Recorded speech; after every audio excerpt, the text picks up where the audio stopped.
for conception? Oh. Rear. Yeah, rear, and I don't know why, but that's what the textbook says.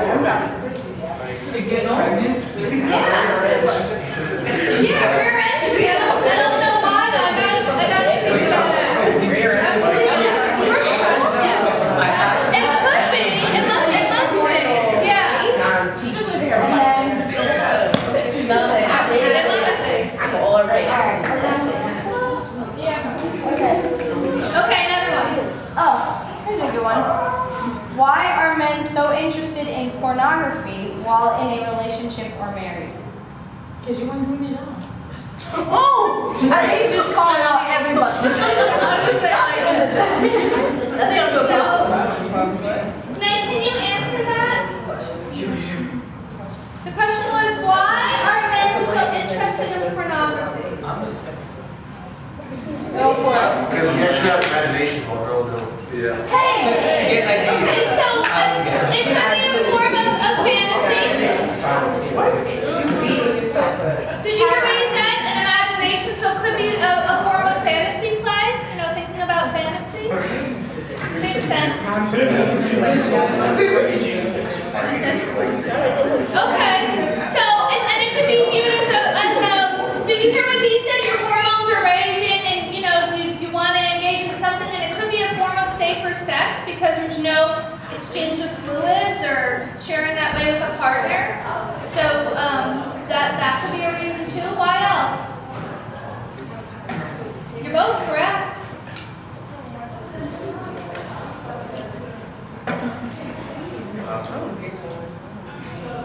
How about women? Why might women watch porn? Or, okay. All right. So something to do. What did you say? Ideas.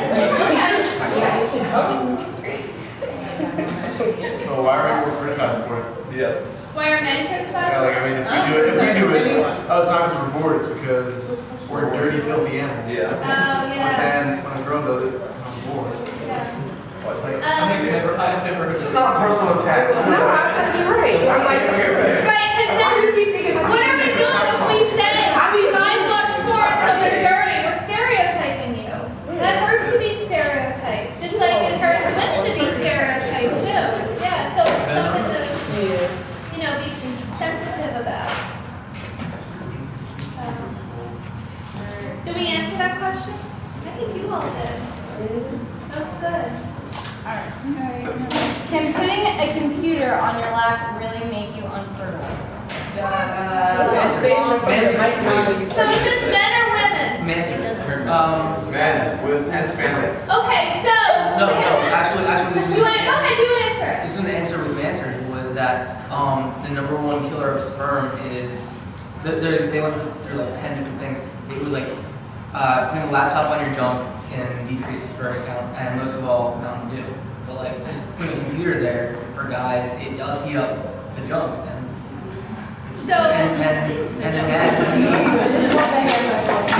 dads need an environment that is not supported with the heat of the laptop. he's correct in the heat thing because what's our body temperature? What's our core temperature? 98.6. What's scrotum temperature, where the testicles live? 108. No, about 93. Oh. Your core, it's lower. The temperature of your testicles is lower than your core body temperature. Sperm like a cooler environment. Okay, so they can sperm are created and mature in the testicles, and it needs a cooler environment. So if a man maybe has undescended testicles, right? They never drop down into their scrotum, or they have a varicocele. What's that? A varicose vein in your testicles, where it's increasing blood supply, so heating it up more, or extended long periods of time with heat. So you'd have to have that laptop on you for quite some time, like a long time, like be walking all over the place with one, or sometimes they'll say tighty whities, all the time where you're pushing, right, or you're pushing, your testicles up towards your body. Body heat can affect sperm, okay, sperm development. So, because sperm grow or develop in a certain temperature. So that makes sense, you answered that beautifully. Good job. Yeah, You know what Mountain Dew kills sperm? I don't know, is that because, I don't know, why does Mountain Dew kill sperm? I know Mountain Dew has a very high caffeine content, but It has something in it. I forget what it is. I think it's something with the color. Something with the color. I have no idea why Mountain Dew affects sperm. So you think it's something to do with the dye in Well, it? it's not the dye, but it's something that adds to the color. I forget what it is. Yeah, I didn't know about But that. I heard that Diet Coke also. A diet I've heard that. I wonder if it has to do with the diet stuff in it. Is Well, it not actually? not diet. Is someone looking that up on their phone? Hurry. Okay. That sounds right. We want to ask a different one. Should we ask a different one? And you just chime in when you find it. So Mountain Dew and sperm count. All right. Our next question is, what STDs are curable? Oh, okay. So, there's lots of different STDs. There's viral STDs that are viruses and bacterial ones caused by bacteria. All right, the ones that are bacteria, we can give you antibiotics to get rid of. The ones that are viruses, we can sometimes give you medicine to speed up that it goes away, but those viruses always live in your body, so they could show themselves again. They might not, but they might. So it's a virus always lives in your body, where the bacteria we can get rid of. All right, all the STDs, the way I like to determine is it a bacteria or a virus, like a quick way, the viruses begin with an H, and then all the others are bacteria. So what are the viruses? Help me out. HIV, hepatitis, herpes, and one more.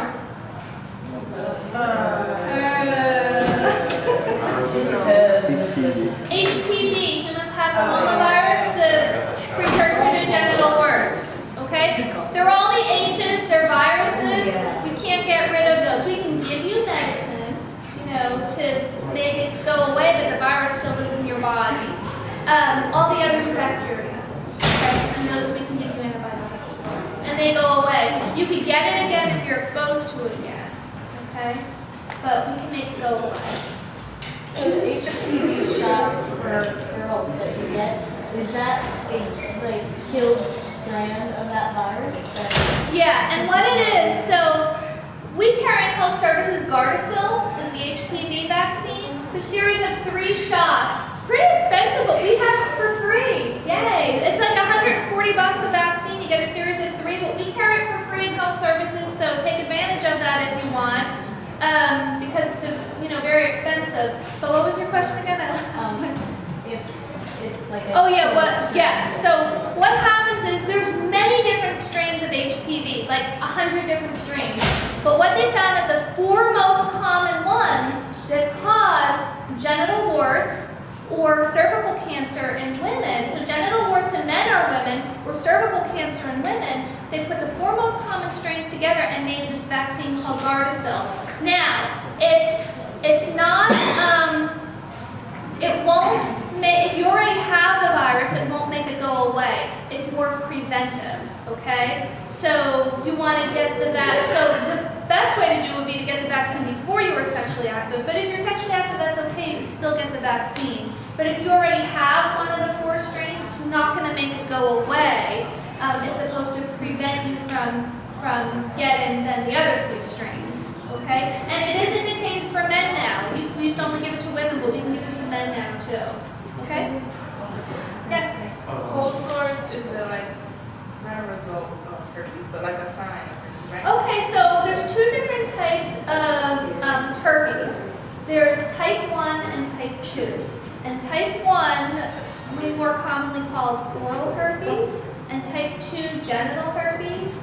But with a greater acceptance of oral sex, you can get, and more people engaging in oral sex, you can get type 1 in your genital area and type 2 on your mouth. But there are the 2 strains of herpes, and a lot of times you pass it and you don't even know. Like if someone has a history of fever blisters or cold sores, you may have gotten that when you were little, like someone just giving babies a kiss.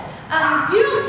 The tricky part about these viruses, and especially herpes, which really stinks, is that you can pass on herpes without even having an active lesion on you, like a fluid-filled blister, because you have what's called viral shedding.